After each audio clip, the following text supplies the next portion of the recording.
حضرت امام حسن سر سے لے کر کے اور سینے پاک تک ہیں، اور سینے پاک سے لے کر کے پاؤں شریف تک حضرت امام حسین آپ کی شبیہ ہیں۔ اس طرح سے دونوں شہزادے کھڑے ہو جائیں تو تصویر مصطفیٰ بن جاتے ہیں، اپنے نانا جان کی تصویر دکھائی دینے لگتے ہیں۔ وہ حضرت امام حسن ہیں، حضرت امام حسین ہیں۔ حضرت امام حسن رضی اللہ تعالیٰ عنہ کے پیدائش کے 6 مہینہ بعد حضرت امام حسین کی پیدائش ہوتی ہے۔ حضرت امام حسین رضی اللہ تعالیٰ عنہ کی پیدائش 6 مہینہ کے اندر ہوئی ہے۔ حضرت امام حسین جب پیدا ہوئے تو ان کے ساتھ بھی یہی معاملہ ہوا کہ وہی ریشم کا ٹکڑا پیش کیا حضرت جبریل نے، یا رسول اللہ جو منقش تصویر آپ ملاحظہ فرما رہے ہیں، یہ آپ کی بیٹی فاطمہ کی گود میں تشریف لا چکے ہیں۔ نبی کونین صلی اللہ تعالیٰ علیہ وسلم تشریف لے گئے، اس سے پہلے سرکار کی چچی حضرت ام فضل آقا کی بارگاہ میں حاضر ہوئی تھی اور عرض کرنے لگی، یا رسول اللہ آج میں نے ایک پریشان کن خواب دیکھا ہے، بڑا بھیانک خواب میں نے سرکار آج دیکھا ہے۔ آقا بیان فرماتے ہیں، چچی بیان کرو تم نے کون سا خواب دیکھا ہے؟ حضرت ام الفضل بیان فرماتی ہیں، یا رسول اللہ میں نے یہ دیکھا ہے کہ آپ کے جسم کا ایک حصہ کاٹ کر کے میری گود میں رکھا گیا ہے۔ آقا کریم مسکرا اٹھے، فرماتے ہیں ام الفضل یہ تمہارا خواب بہت اچھا ہے، ان قریب میری بیٹی فاطمہ کو بچہ پیدا ہوگا اور وہ سب سے پہلے تمہاری گود میں رکھا جائے گا۔ حضرت امام حسین جب پیدا ہوئے تو سب سے پہلے سرکار کی چچی حضرت ام الفضل کی گود میں امام حسین آئے ہیں، نبی کونین نے اپنی گود میں لیا۔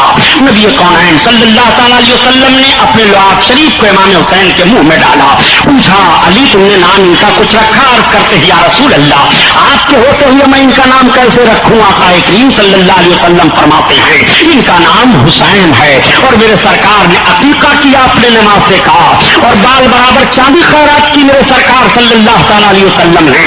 آقا کریم ہر روز دونوں شہزادوں کی زیارت کر لیا کرتے ہیں اور دیکھ لیا کرتے ہیں، اگر رونے کی آواز آتی تو حضرت فاطمہ سے کہتے اے فاطمہ میرے بچوں کو رلاؤ نہیں، مجھے تکلیف ہو جاتی ہے، قربان جاؤ۔ ماں کی گود میں امام حسن حسین کے آنسو گر جائیں تو نبی کو تکلیف ہو رہی ہے، اور کربلا کے میدان میں امام حسین کے آنسو گرے ہوں گے تو کیا نبی کو تکلیف نہیں ہوئی؟ کربلا کے میدان میں امام پڑھتے ہیں تو کیا نبی کو تکلیف نہیں ہوئی ہے؟ کربلا کے میدان میں خاک و خون میں آپ کے جس میں تاج پر گھوڑے دوڑائے گئے تو کیا تکلیف نہیں ہوئی؟ کربلا کے میدان سے ضرور میرے آقا کو تکلیف ہوئی ہے، اور نبی کو تکلیف دینے والا اور رب کی بارگاہ میں سرخرو نہیں ہو سکتا ہے۔ آئیے ذرا دیکھیے حضرت امام حسن حسین کا مقام و مرتبہ نبی کی بارگاہ میں کس طرح سے ہے۔ جب یہ دونوں شہزادے زمین پر اچھی طرح سے چلنے لگتے ہیں تو اپنے نانا جان کی گود میں جا کر کے بیٹھ جایا کرتے تھے، کبھی نانا سوئے ہیں تو نانا کے سینے پر بیٹھ جایا کرتے تھے، کبھی نانا لیٹے ہیں تو نانا کی زلفیں پکڑ کر کے جگا رہے ہیں۔ نبی کونین کو کتنی محبت ہے۔ ایک مرتبہ میرے سار نے دیکھا، ارشاد فرمایا صحابہ سے میرے لختے جگر آ رہے ہیں آنے دو۔ صحابہ کی نظریں گھوم جاتی ہیں، صحابہ نے دیکھا حسن آ رہے ہیں، حسین آ رہے ہیں، سارے لوگوں نے راستہ دے دیا۔ یہ دونوں شہزادے جا کر کے نانا کی گود میں بیٹھ جاتے ہیں، نبی کونین بوسہ لیتے ہیں۔ صحابہ کی نگاہیں دیکھ رہی ہیں کہ نبی کو حسین و حسن سے کتنا پیار ہے، اس طرح سے ان دونوں کا خیال رکھا جا رہا ہے، سارے صحابہ دیکھ رہے ہیں۔ حضرت نبی کریم صلی اللہ تعالیٰ علیہ وسلم اپنے آقا صلی اللہ علیہ وسلم کو اپنے نمازوں سے کتنا پیار ہے، ذرا ملاحظہ فرماؤ۔ نماز میرے سرکار پڑھ رہے ہیں کہ عین نماز کی حالت میں امام حسین جاتے ہیں اور پشت نبوی پر سوار ہو جاتے ہیں۔ اللہ کے حبیب صلی اللہ علیہ وسلم نے اپنے سجدے کو لمبا فرما دیا۔ سرکار جب تک امام حسین اپنے نانا کے پشت انور سے اتر نہیں گئے تب تک سرکار نے اپنے سر کو سجدہ سے نہیں ہٹایا، اور یہی نہیں بلکہ جب میرے سرکار سجدہ نہیں ہوتے تو سرکار کے دونوں پاؤں شریف کے بیچ سے حضرت امام حسین نکل جاتے۔ اللہ کے حبیب مسکرا دیتے، اپنے نواسے کو دیکھ کر کے اپنے سینے سے لگا لیا کرتے تھے۔ میں آپ سے پوچھنا چاہتا ہوں، نبی کونین کے مقدس پشت انور پر جب حسین گئے ہیں تو کیا نبی کو خیال آیا ہے کہ نہیں؟ نبی کونین نے نماز نہیں دہرائی ہے، نبی کونین نے یہ نہیں فرمایا کہ اس میرے بیٹے کو پکڑ لیا کرو جب میں نماز پڑھتا ہوں تو میرا بیٹا میرے پشت پر نہ سوار ہو، میرے قریب نہ آیا کرے، نہیں بلکہ حضرت امام حسین کبھی کبھی اپنے نانا جان کے پشت پر سوار ہو کر کے زلف معمبری کو اپنے دونوں ہاتھوں سے پکڑ لیتے ہیں اور کہتے ہیں نانا جان اب چلیے ہمیں لے چلیے۔ اللہ کے حبیب ایک دوش پر امام حسن کو بیٹھا لیتے ہیں اور ایک دوش پر امام حسین کو بیٹھا لیتے ہیں، چلے جا رہے ہیں دونوں نماز سے، سرکار کے زلف معمبری کو اپنے ہاتھوں میں لے کر کے اور ادھر سے ادھر کر رہے ہیں۔ حضرت ابوبکر صدیق کی نگاہ پڑ جاتی ہے، حضرت ابو بکر صدیق دیکھتے ہوئے ارشاد فرماتے ہیں کتنی اچھی سواری ہے. آقا ارشاد فرماتے ہیں اے ابو بکر سوار کتنے اچھے ہیں. سواری اچھی ہے تو سوار بھی تو اچھے ہیں. اللہ اللہ امام حسن و حسین کا مقام و مرتبہ دیکھو. یہی دونوں بھائی حضرت امام حسن و حسین ہیں. نبی کونین کی بارگاہ میں آئے تو سرکار انہیں سونگھنے لگے. صحابہ دیکھ رہے ہیں سونگھنے کو. آقا ارشاد فرماتے ہیں یہ حسن و حسین ہمارا ہانی فی دنیا, یہ دونوں دنیا میں میرے پھول ہیں. میں انہیں سونگھا کرتا ہوں. پھول کو سونگھا جاتا ہے. آج اپنے بچوں کا بوسہ تو ضرور لیا جاتا ہے, بچے کو چوما چاٹا تو ضرور جاتا ہے, مگر سونگھتے ہوئے آپ نے دنیا میں کسی انسان کو نہیں دیکھا ہوگا. اگر سونگھا کوئی جا رہا ہے تو حسن سونگھے جا رہے ہیں, اگر سونگھا کوئی جا رہا ہے تو امام حسین سونگھے جا رہے ہیں. نبی کونین ارشاد فرماتے ہیں ان دونوں سے مجھے جنت کی خوشبو آ رہی ہے. اللہ اکبر. حسن و حسین سے جنت کی خوشبو آئے. نبی ارشاد فرماتے ہیں دونوں شہزادوں کو دیکھ کر کے الحسن والحسین سید الشباب اہل الجنہ. حسن و حسین دونوں جنتی جوانوں کے سردار ہیں. نبی کونین نے اپنے شہزادوں کو صرف جنت ہی کی بشارت نہیں دی ہے بلکہ نبی ارشاد فرماتے ہیں یہ دونوں جنت کے جوانوں کے سردار ہیں. میں عرض کرتا ہوں اے مسلمانوں, جس نبی نے اپنے نواسوں کے جنت کے جوانوں کی سرداری دے دی ہو اس نواسے کو کوفہ کی سرداری کی حاجت نہیں ہے. اس نواسے کو حکومت کی لالچ نہیں ہے. اس نواسے کو اقتدار کی لالچ نہیں ہے.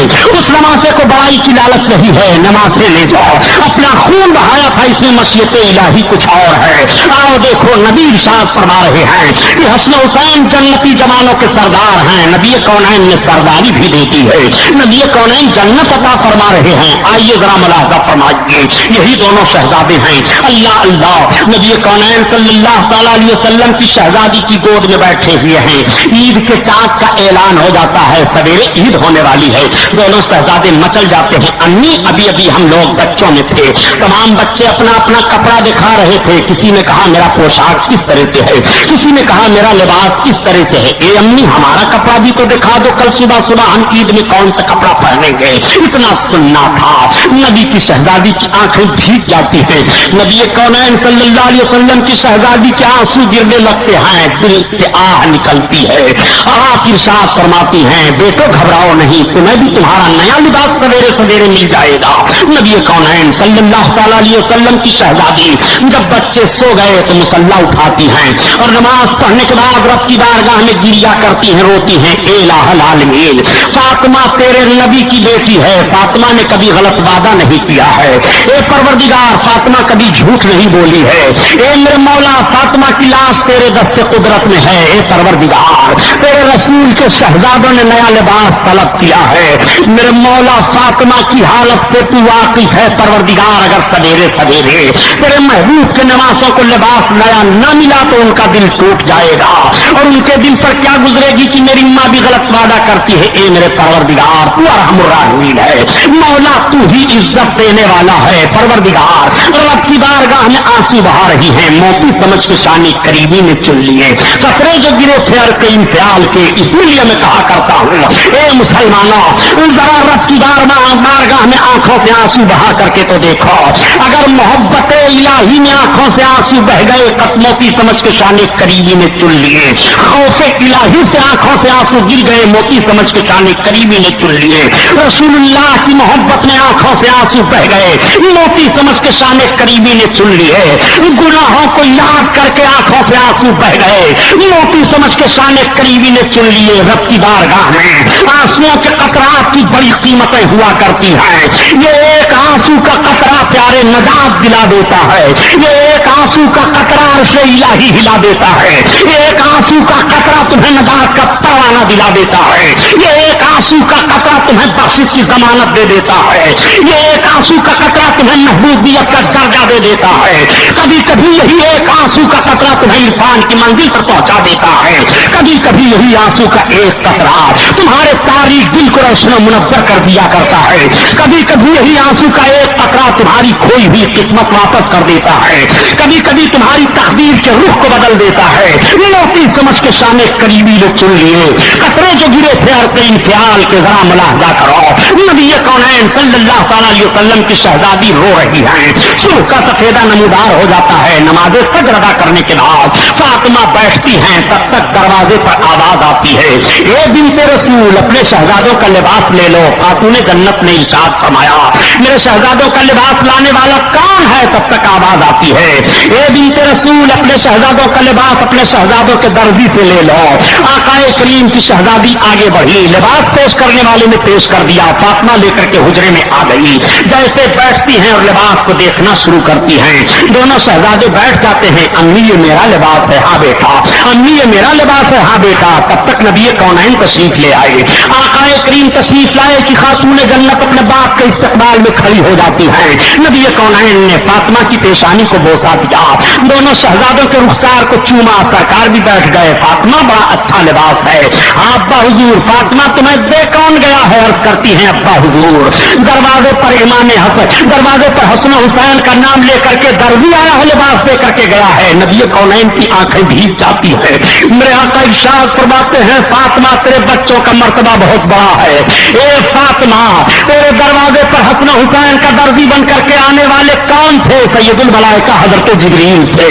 اللہ اکبر. یہ مقام و مرتبہ حسین کا ہے. یہ فضیلت امام حسن کی ہے, جس کے دروازے پر جس کا لباس درزی کی حیثیت سے سید الملائکہ لا رہے ہوں, اس نمازوں کی قیمت اور ان کی عظمت کا پتہ کون لگا سکتا ہے؟ نبی کونین صلی اللہ تعالی علیہ وسلم فرماتے ہیں, اے اللہ میں ان دونوں سے محبت کرتا ہوں, تو ان دونوں سے محبت فرما, اور میرے پروردگار جو ان دونوں سے محبت کرے اسے تو جنت عطا فرما. نبی کونین کی دعا کیا قبول نہیں ہوئی ہے؟ قبول ہو رہی ہے. جو نبی کے سینے پر بیٹھا ہو پیار و محبت کے انداز میں, جس نے نبی کی زلفیں پکڑی ہو, جو نبی کونین کی مقدس انگلیوں کو چوسا ہو, جو نبی کونین صلی اللہ علیہ وسلم کے رخسار نبوت پر اپنے رخسار ولایت کو رکھ کر کے فیض حاصل کیا ہو, اس حسن حسین کا مرتبہ سمجھنا سب کے بس کی بات نہیں ہے. صحیح کہا ڈاکٹر اقبال نے کہ اسلام کے دامن میں اس کے سوا کیا ہے؟ ایک ضرب ید اللہ ہی ایک سجدہ شبیری. آؤ ذرا دیکھو, یہی حضرت امام حسن حسین ہیں. ماں کی بارگاہ میں حاضر ہوتے ہیں, امی آج ہمارا خط دیکھ لیجئے, ہم نے اچھا لکھا ہے کہ بھائی حسن نے اچھا لکھا ہے. نبی کونین کی بیٹی دونوں کی تحریر کو دیکھتی ہیں اور دیکھنے کے بعد کہتی ہیں, جاؤ اپنے ابا حضور سے فیصلہ لے لو. دونوں شہزادے چلے آتے ہیں, باپ کی خدمت میں پہنچتے ہیں. ابا حضور یہ ذرا دیکھیے, ہماری تحریر اچھی ہے کہ بھائی کی تحریر اچھی ہے؟ ہمارا خط اچھا ہے کہ بھائی کا خط اچھا ہے؟ حضرت علی جن کو 9 حصے قضا کے دیے گئے ہیں, دونوں شہزادوں کا فیصلہ کرنا ہے تو زبان خاموش ہو جاتی ہے. وہ حضرت علی کائنات جن کے سامنے کوئی بھی فیصلہ اور کوئی بھی مقدمہ خالی نہیں گیا تھا فیصلہ کرنے سے. لیکن جب نبی کونین کے دونوں نواسوں کی تحریر کا معاملہ آتا ہے کہ کس کی تحریر فضیلت والی ہے, اچھی ہے, اور کس کی تحریر نہیں اچھی ہے, تو حضرت علی کی زبان خاموش ہو جاتی ہے. وہ بھی فرماتے ہیں, میرے شہزادے تم اپنے نانا کے پاس چلے جاؤ. دونوں شہزادے وہ خط لے کر کے نانا کی بارگاہ میں حاضر ہوتے ہیں. نانا حضور بیٹھے ہوئے ہیں. اے نانا حضور یہ ہم خط لائے ہیں, ذرا دیکھیے ہمارا اچھا ہے کہ حسین کا اچھا ہے؟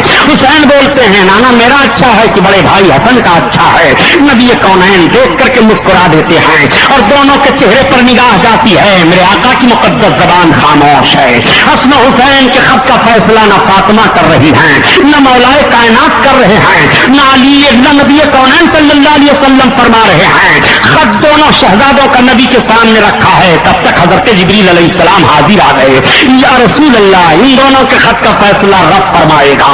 یا رسول اللہ یہ موتیوں کے 7 دانے میں لے کر کے آیا ہوں. یا رسول اللہ ان موتیوں کے 7 دانوں کو دونوں خطوں پر اچھال دیجئے, جدھر زیادہ گر جائیں ان کا خط اچھا ہے. موتیوں کے دانوں کو نبی اپنے ہاتھ میں لے لیتے ہیں. ان کے خط کا فیصلہ رب کی طرف سے ہو رہا ہے. اور نبی کونین نے جب دونوں خطوں پر اچھالا ہے تو 3 ادھر گر گئے, 3 ادھر گر گئے, اور ایک دانے کا آدھا حصہ ادھر گر گیا, آدھا حصہ ادھر گر گیا.